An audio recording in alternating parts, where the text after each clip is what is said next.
Pertanyaan dari Instagram. Baik. Akun Farida Arifah. Assalamualaikum Ustaz. Waalaikumsalam warahmatullahi wabarakatuh. Saya ingin bertanya, baik, saya coba menjawab. Apakah jika anak masih bayi dan sakit, kita bisa mengamalkan zikir Nabi Ayyub alaihissalam yang diniatkan untuk kesembuhan anak? Pertama, izinkan saya turut mendoakan semoga anak ini, apakah anak Anda atau kerabat atau yang lain, disembuhkan oleh Allah Subhanahu wa taala, diberikan kemuliaan, hikmah terbaik, dan tentunya kesabaran. Dan dengan kesabaran itu insya Allah ada pahala-pahala yang diberikan dan kedekatan dengan Allah Subhanahu wa taala. Kadang-kadang kita mesti menyadari bahwa di balik segala apa yang kita sedang dapati berupa titipan dari Allah, apakah terlihat dan terasakan menyenangkan atau terlihat dan terasakan kurang menyenangkan bagi kita, di balik semua itu selalu ada hikmah yang terbaik bagi kita. Dan penyakit itu juga ketika diujikan, ingat, ujian, semua yang menimpa kita ujian, ya, sesuatu yang menimpa, asaba yusibu, sifatnya disebut dengan musibah.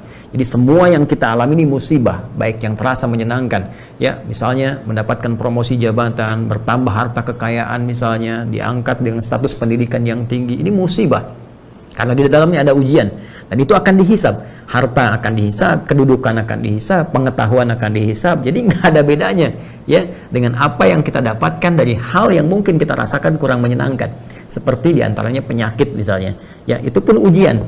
Dan di balik penyakit itu, kalau kita sikapi dengan baik, di antara hikmahnya adalah satu, membangun kedekatan kita dengan Allah Subhanahu wa taala.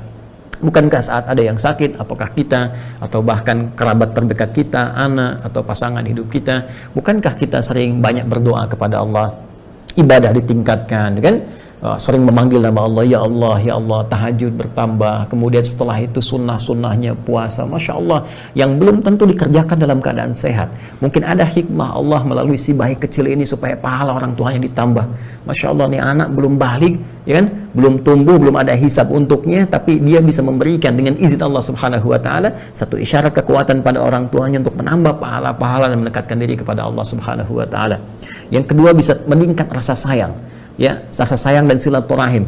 Jadi saling penguatan antara orang tua, rasa kasih orang tua kepada anak, gitu kan, dan membentuk silaturahim. Melalui sakit kita lihat orang-orang terdekat siapa yang memberikan perhatian, memberikan kasih sayang, ya, memberikan doa, memberikan motivasi dan sebagainya. Ini bisa terlihat, sehingga dengan itu ada momentum untuk membentuk kekeluargaan dengan visi yang sangat kuat dalam kehidupan. Nah, dan yang ketiga tentunya kita diuji dengan ikhtiar. Ikhtiar ini membuat kita lebih kuat dalam kehidupan. Di antara ikhtiar itu ada yang sifatnya berbentuk spiritual, ada yang berbentuk ikhtiar muamalah kehidupan kita. Nah, ikhtiar muamalah tentunya berobat, ya, secara medis. Silahkan Anda cek secara medis, berangkat ke dokter, lihat penyakitnya apa sehingga diketahui dengan baik. Atau Anda datang misalnya juga bisa tanya ke ahli herbal misalnya untuk minta juga obat-obat tertentu atau herbal-herbal tertentu yang direkomendasikan dengan medis, sah saja. Di balik semua itu kita yakini Allah yang menyembuhkan. Allah sang penyembuh, Asy-Syafi. Karena Allah sang penyembuh, dengan ikhtiar tadi, muamalah kita tadi, maka sertakan ikhtiar spiritual kita. Bagaimana ikhtiar spiritual itu dibentuk? Kembali kepada Al-Quran, kita tanyakan, kembali kepada hadis, kita minta dan cari bimbingannya dari Allah Subhanahu wa taala melalui Rasulullah SAW. Seperti pernah kita sampaikan bahwa banyak ayat dalam Al-Quran membimbing kita untuk bermohon dalam situasi sakit. Contoh, yang paling standar misalnya Quran surah ke-26. Surah ke-26 ini surah Asy-Syu'ara di ayat ke-80. Ini doa dari Nabi Ibrahim alaihissalam ketika diuji dengan penyakit. Jadi begitu ada penyakit ringan ataupun berat terasakan, bagi kita khususnya misalnya atau kerabat yang terdekat kita untuk menyadarkan pada kita, maka lafadznya langsung diabadikan oleh Al-Quran. Wa idza maridtu fahuwa yashfin. Wa idza maridtu fahuwa yashfin. Bila pun aku sakit, Allah pasti akan menyembuhkan. Ya, Allah pasti akan menyembuhkan. Ayat ini penting untuk membangun keyakinan dulu terhadap Allah, membangun kekuatan iman. Nah, ini manfaatnya pertama akan memberikan ketenangan dan kekuatan pada diri kita. Sehingga kalau kita sakit, itu nanti imun spiritual akan meningkat, dan imun spiritual ini dari roh kita akan memberikan kemudian kekuatan kepada fisik kita. Sehingga kekuatan semakin bertambah, dan dengan itu peluang untuk menjadi sehat dengan izin Allah menjadi semakin menguat. Ya, pun demikian jika anak kita seperti bayi ini misalnya atau keluarga yang lain, kita bangun keyakinan dulu Bila pun aku sakit, Allah pasti akan sembuhkan. Siapapun yang sakit, Allah pasti akan sembuhkan. Berikan keyakinan. Ya. Setelah kemudian dengan itu, maka kita pindah kepada ayat-ayat yang lain. Nah, di antara ayat-ayatnya misalnya, kita bisa lihat surah yang pertama 7 ayat sekaligus. Surah Al-Fatihah. Masih ingat teman-teman sekalian? Surah Al-Fatihah. Surah Al-Fatihah itu di antara namanya Asy-Syafiyah. Al-Fatihah itu banyak namanya. Ummul Kitab, Al-Kafi, kan? Kemudian ada Asy-Syafi atau Syafiyah, ya, yang menyembuhkan dengan izin Allah Subhanahu wa taala. Nah, dari mana kita mendapatkan informasi bahwa surah Al-Fatihah ini dengan izin Allah punya isyarat yang bisa menjadikan Allah menyembuhkan satu penyakit. Ya, kalau Anda cek di hampir kitab-kitab tafsir ini ada dengan saya. Kalau kita masih ingat ngaji di surah Al-Fatihah yang pertama, ya, waktu dalam situasi di luar pandemi, teman-teman sekalian masih ingat? Ya, kita kan mulai dari Al-Fatihah kemudian ke Al-Baqarah dan seterusnya sampai sekarang masih di Al-Baqarah di ayat ke-16 kan kemarin. Nah, di surah Al-Fatihah, nah ini di halaman 19 ya, saya ambil contoh yang Ibnu Katsir ya, karena di berbagai kitab tafsir pun insya Allah akan ditemukan riwayat ini. Ini ada surah Al-Fatihah. Nanti Anda masuk ke dzikru ma warada fi fadlil Fatihah. Nah, ini standar. Dzikru ma warada fi fadlil Fatihah. Ya, bab yang menyebutkan tentang keutamaan surah Al-Fatihah. Nah, di antara keutamaan ini nanti ada hadis yang disampaikan Al-Imam Al-Bukhari. Dikutip oleh Ibnu Katsir rahimahullah di halaman ke-22. Nah, di kitab yang saya pegang ini yang kitab cetakan lama ya. Ini cetakan yang kita tunjukkan dulu. Tahunnya 2004 kalau tidak keliru. Betul, 2004. Ya, ini yang 2004. Nanti ada yang cetakan 2016 juga ada, ya. Nanti silahkan dicek lagi. Ya, ini ada di halaman ke-22. Ya, ini di sebelah kanan ya. Nah, di pertengahan nih. Haditsun akhar, hadis lain yang terkait dengan keutamaan surah Al-Fatihah ini, qala Al-Bukhari fi Fadailil Quran. Al-Imam Al-Bukhari pernah menyampaikan terkait dengan keutamaan Al-Quran. Apa di antaranya? Haddatsana Muhammad ibn al-Muthanna, ya, telah menyampaikan kepada kami Muhammad ibn al-Muthanna. Muhammad ibn al-Muthanna ini, teman-teman sekalian, itu di antara rawi yang terambil sanad informasinya, hadisnya oleh Al-Imam Al-Bukhari. Ini orang pertama yang diambil oleh Al-Imam Al-Bukhari sampai nanti sanadnya tersambung terus kepada Nabi sallallahu alaihi wasallam. Nah, Muhammad ibn al-Muthanna ini sepanjang pengetahuan saya itu banyak hadis-hadis yang dinukil Al-Imam Al-Bukhari dari beliau ini terkait dengan penyembuhan, pengobatan. Ya, karena itu nanti di Sahih Al-Bukhari, di Sahih Al-Bukhari itu ada 97 kitab, 97 pembahasan. Jadi pembahasan topik gitu ya, dalam bahasa Arab dulu itu disebut dengan kitab. Nanti ada bab, ada fasal. Jadi kalau kitab itu bab umumnya. Ya, kalau kita di bahasa Indonesia menyebutnya bab, itu umumnya, topik umumnya. Di bawah kitab ada bab, di bawah bab nanti ada faslun. Ya, dalam konteks apa? Nah, Imam Al-Bukhari itu menuliskan kitab sahihnya, ya, Al-Jami' As-Sahih Al-Mustad Al-Mukhtasar min Umuri Rasulullah sallallahu alaihi wasallam wa sunani wa ayyamihi. Itu ada 97 pembahasan, 97 kitab. Nah, kitab ke-76 itu namanya Kitabut Tibbi, ya, kitab tentang kesehatan, medis, kedokteran, penyembuhan. Ya, at-tib itu bisa sekarang diartikan kedokteran, bisa juga terkait kesehatan, bisa terkait penyembuhan. Karena itu dokter disebut dalam bahasa Arab tabib. Ya, tabib bahasa Indonesia ya, tabib. Tabib itu bukan tukang obat ya. Itu dokter rasanya, tabib. Ya, laki-laki, tabibah perempuan. Ya, at-tib itu kedokterannya. Ya, jadi penyembuhannya. Ya, kekinian seringkali dikaitkan dengan misalnya kalau dari spiritual disebut herbal, kalau medis bisa disebut dengan obat ya, kalau dia sebetulnya terkait dengan uji klinisnya. Ya, dulu pun seperti itu. Maka kita kembalikan Kitabut Tib, ya, pembahasan tentang kesehatan. Nah, bagian pertamanya bab ma anzalallahu da'an illa anzalalahu syifaan. Bab pembahasan tentang Allah Subhanahu wa taala tidak pernah menurunkan satu penyakit kecuali bersamaan dengan itu diturunkan syifanya, penyembuhnya, obatnya. Nah, hadis pertama yang terkait dengan bab ini itu diambil dari Muhammad ibn al-Muthanna. Kata Al-Imam Al-Bukhari, haddatsana Muhammad ibn al-Muthanna di nomor kitab 76, Kitabut Tibbi. Kemudian hadis nomor yang pertama di bab itu, bab ma anzalallahu da'an illa anzalalahu syifaan. Haddatsana Muhammad ibn al-Muthanna, haddatsana Abu Ahmad, ya, Az-Zubairi. Ya, kemudian setelah itu haddatsana Umar ibn Sa'id, ya, Ibnu Husaini, Kemudian Ibnu Husainin qala haddatsani, setelah itu baru kemudian berkata Atha ibn Rabah haddatsani Atha ibn Rabah ya bin Abi Rabah berkatakan kepada saya Atha bin Abi Rabah haddatsani, kemudian an Abi Hurairah radhiyallahu taala anhu. Jadi dari Muhammad ibn Muthanna, dari Abu Ahmad Az-Zubairi, dari Umar ibn Sa'id ibn Abi Husainin, setelah itu dari Atha ibn Abi Rabah, setelah itu dari Abu Hurairah radhiyallahu taala anhu, setelah itu dari Rasulullah sallallahu alaihi wasallam. Sanadnya disambungkan. Qala Rasulullah sallallahu alaihi wasallam, ma anzalallahu da'an illa anzalalahu syifaan. Ya, Rasulullah SAW bersabda, tidaklah Allah menurunkan, mengujikan satu penyakit kecuali menyertakan dengan itu penyembuhnya, obatnya. Nah, di sini pun ketika menyampaikan keutamaan Al-Fatihah, itu yang dikutip pertama kali Al-Imam Al-Bukhari mengambil informasinya dari Muhammad Ibnul Muthanna. Maka Muhammad Ibnul Muthanna ini agak menarik ya, karena hadis-hadis yang disampaikan ada kaitan erat dengan aspek kesehatan atau aspek-aspek medis.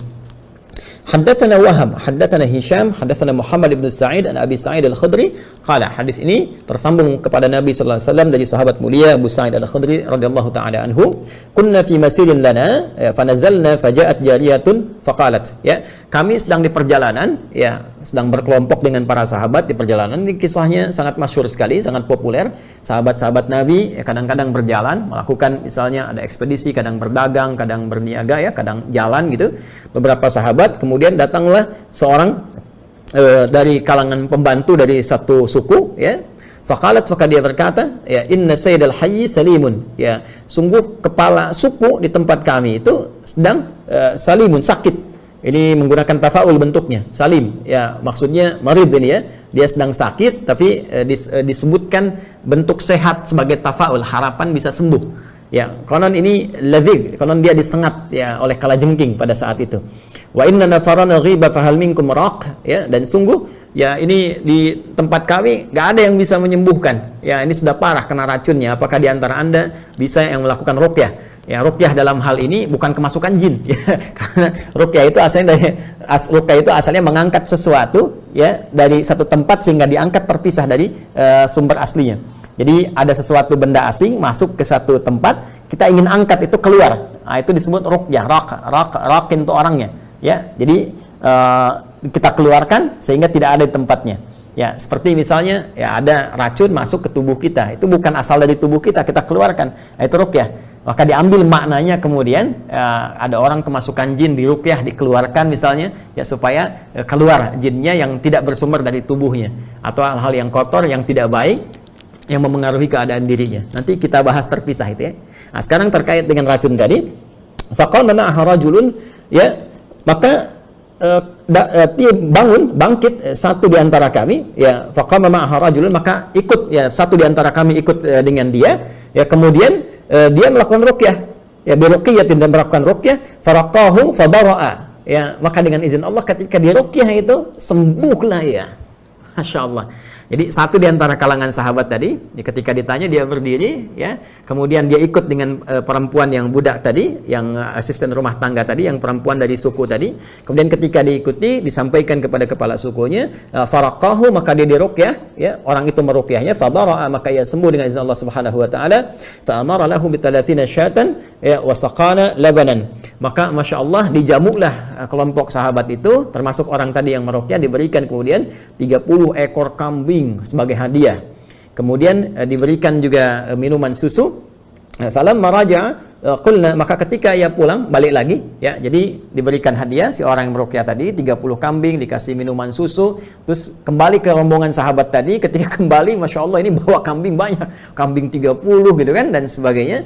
Maka qulna lahu, kami bertanya kepadanya, mengklarifikasi, ya, akunta tuhsinu ruqyatan aw kunta taraqqi, kamu ini cuman coba-coba ngeruqyah aja, atau memang kamu ini ahli ruqyah?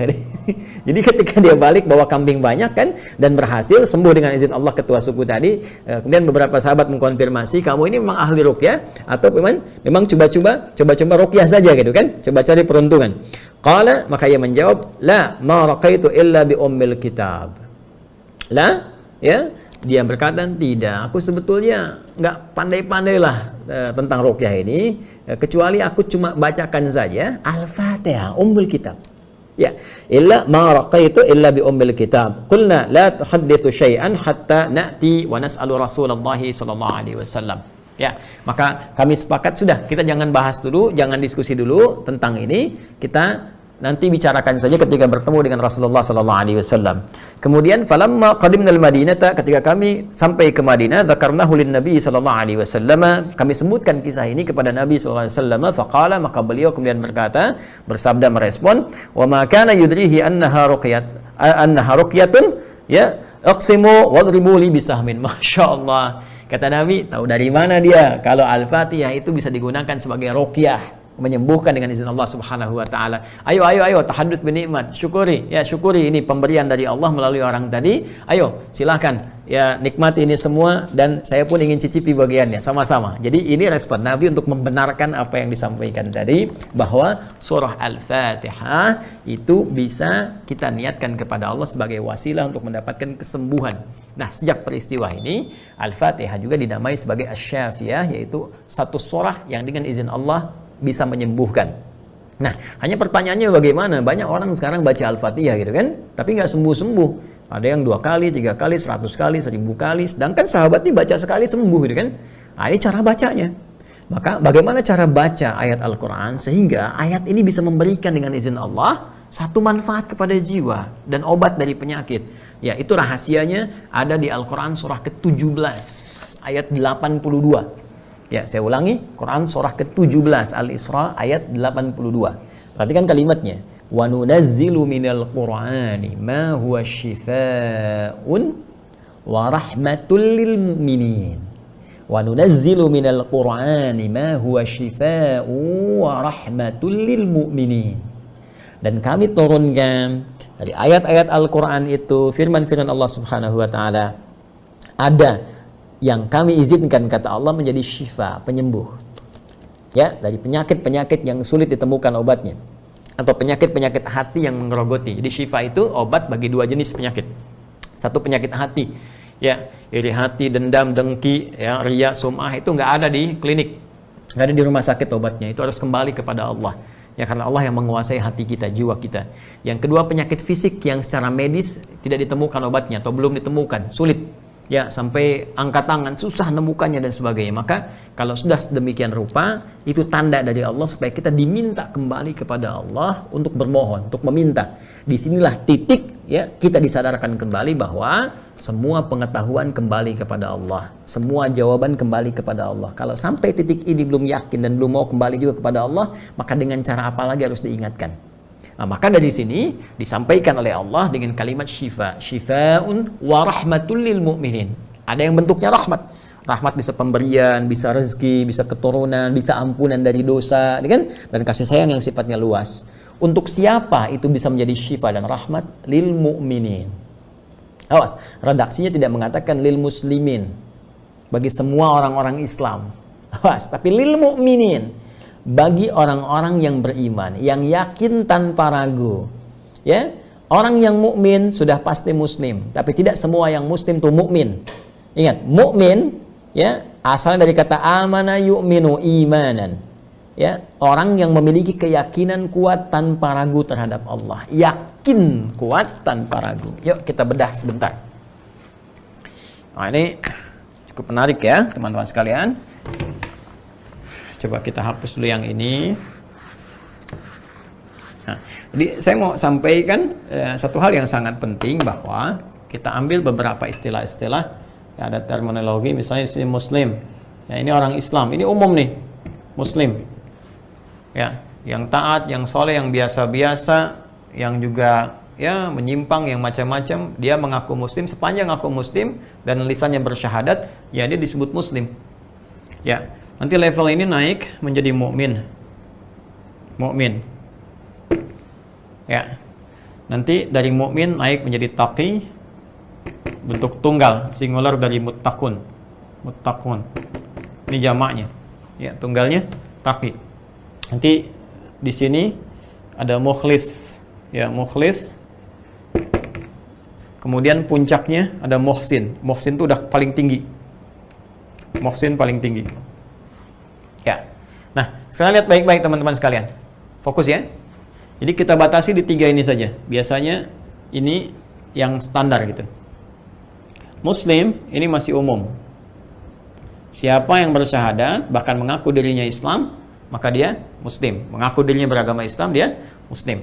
Nah, Muslim ini kalau kita ingin melihat kualitasnya, benar keislamannya, real Islam, ya, Muslim yang sejati, maka kita bisa cek di imannya. Iman itu artinya yakin tanpa ragu. Yakin tanpa ragu. Nah, jelas ya? Saya ulang. Iman itu yakin tanpa ragu. Nah, pemilik iman itu disebut mukmin orangnya. Mukmin itu laki-laki, mukminah untuk perempuan. Yakin tanpa ragu terhadap Allah Subhanahu wa taala. Yakin terhadap Allah artinya meyakini segala yang Allah tetapkan. Baik itu berupa perintah atau larangan ataupun hal yang sifatnya informatif. Jadi setiap yang Allah sampaikan yakin gak ada ragunya. Nah, bagaimana bisa mengecek seseorang itu punya sifat iman, yakin tanpa ragu, kuat, yakin tanpa ragu? Maka itu bisa dicek dengan sifat takwa. Ini takwa. Takwa. Apa itu takwa? Singkatnya, apakah ia mampu membuktikan keyakinannya tanpa ragu dengan menjalankan, mengamalkan, ya, melakukan apa yang Allah perintahkan tadi, ya, berupa amar, ya, if'al, atau meninggalkan apa yang Allah larang, la taf'al, ya, nahi, if'al, wala taf'al. Cuman itu 2 saja tugas kita dalam kehidupan, menaati perintah Allah dan menjauhi larangannya.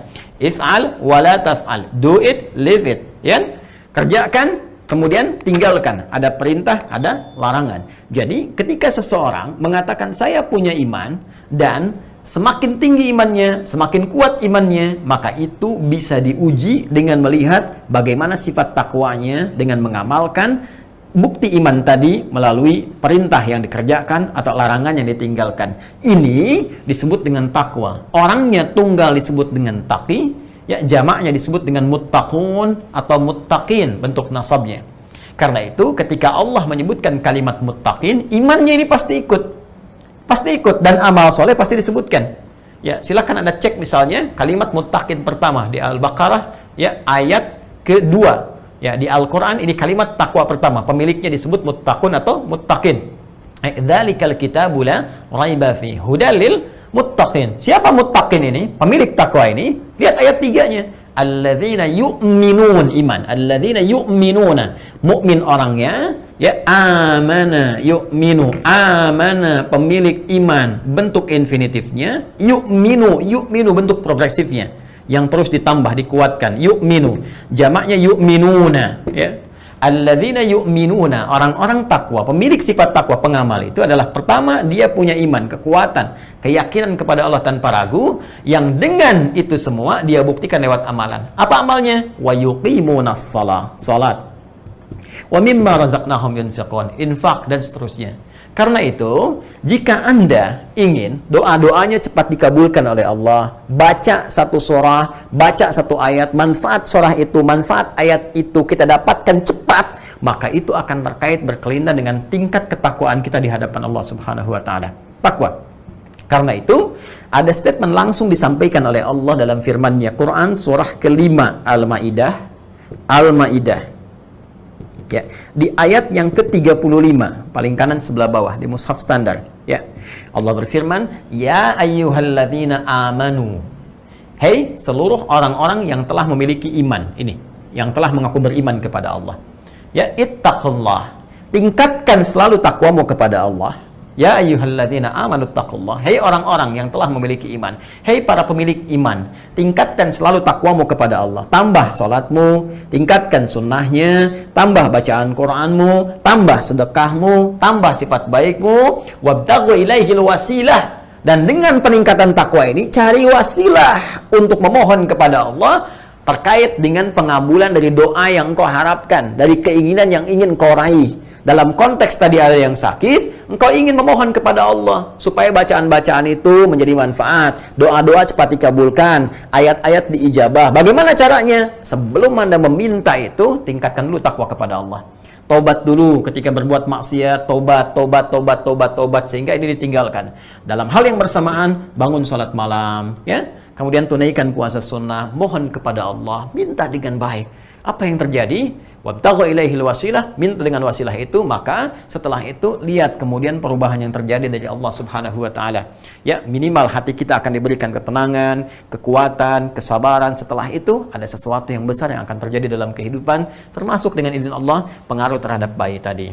Nah, kemudian dari tingkat-tingkat kesulitan dalam aspek kesehatan tadi, dari penyakit-penyakit tadi, puncaknya adalah zikir dan doa Nabi Ayyub alaihi salam, tertuang di Quran surah ke-21 Al-Anbiya ayat 83 sampai 84. Wa ayyuba idz nada rabbahu anni massani yadhurru wa anta arhamur rahimin fastajabna. Ya, jadi ketika beliau berzikir di ayat 83-nya, kemudian Allah jawab di ayat 84-nya, fastajabna lahu fakashafna ma bihi min dhurrin ya wa atainahu ahlahu mithlahu ma'ahum rahmatan min indina wa dzikra lil abidin. Kami cepat jawab doanya. Kapan doa itu cepat dijawab?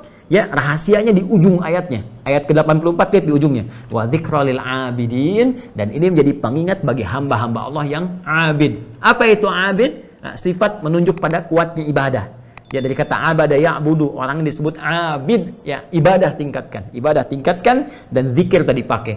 Rabbi anni masani yadhurru wa anta arhamur rahimin. Anda bisa katakan, ya Allah anta arhamur rahimin, Allahumma anta arhamur rahimin, Allahumma anta arhamur rahimin, Allahumma shfi ya Allah, Allahumma shfi ya Allah, Allahumma shfi ya Allah sabiyya, ya Allah berikan kesembuhan pada bayiku, ya Allah berikan kekuatan, kesehatan dan hikmah terbaik di balik ujian penyakit ini. Demikian pesan dari Al-Quran dan petunjuk dari hadis-hadis Nabi Sallallahu Alaihi Wasallam. Sekali lagi, semoga adinda, adik baik kita disembuhkan, disehatkan oleh Allah Subhanahu Wa Taala dan diberikan kesabaran untuk orang tua keluarganya.